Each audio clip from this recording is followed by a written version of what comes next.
Okay, so I want to tell you about something called reading the pictures in a story. So I know not all of us are quite ready to read the words yet, but sometimes when we want to read a story to ourselves, we can read the pictures. So I want to tell you the story of this cat named Chester. And I'm going to show you how I tell you the story by looking at the pictures and not worrying about the words. We're going to worry about the words after Christmas. But one way to tell a story is by looking at the pictures. So this is the story of Chester the cat. Here we go.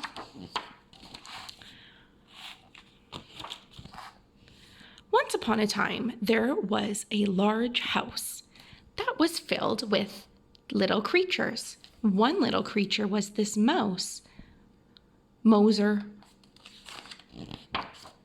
Moser loved to be in his house, but he had a problem. There was a kitty named Chester who also lived in his house. So you'll notice I'm using the pictures. I see that there's a kitty. I see that the pictures of Moser have been crossed out. So I'm telling you the story by just looking at the pictures on the page. In this house, I had a best friend.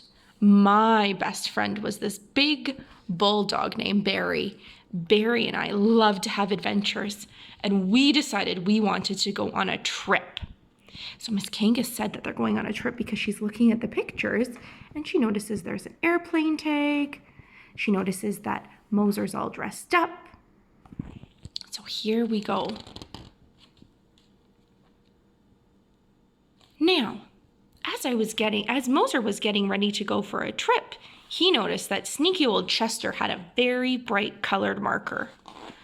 And Chester was drawing all over the house. He was making pictures all over things. But Moser was pretty sneaky, and he took a hose and he sprayed the hose on the wall, wiping off all of Chester's drawings and making Chester look quite miserable. So I'm again using the pictures. I've noticed that there looks like there was water on this page, so I had to think about what could happen with the water. And let's see what happens next. Moser was so excited. He was able to get rid of that pesky Chester from his part of the house by getting him soaking wet. And Moser was able to relax in his chair. But then one day, Chester came back with his red marker, and he started drawing all over the house, showing where Moser's part of the house was and where Chester's part of the house was. And boy, did that make Chester feel happy. But boy, was Moser upset. Chester liked to sit in the living room and practice his counting. He would count all the way to 20. And while he was counting, he was hoping that Moser, the mouse, would disappear. Which he did.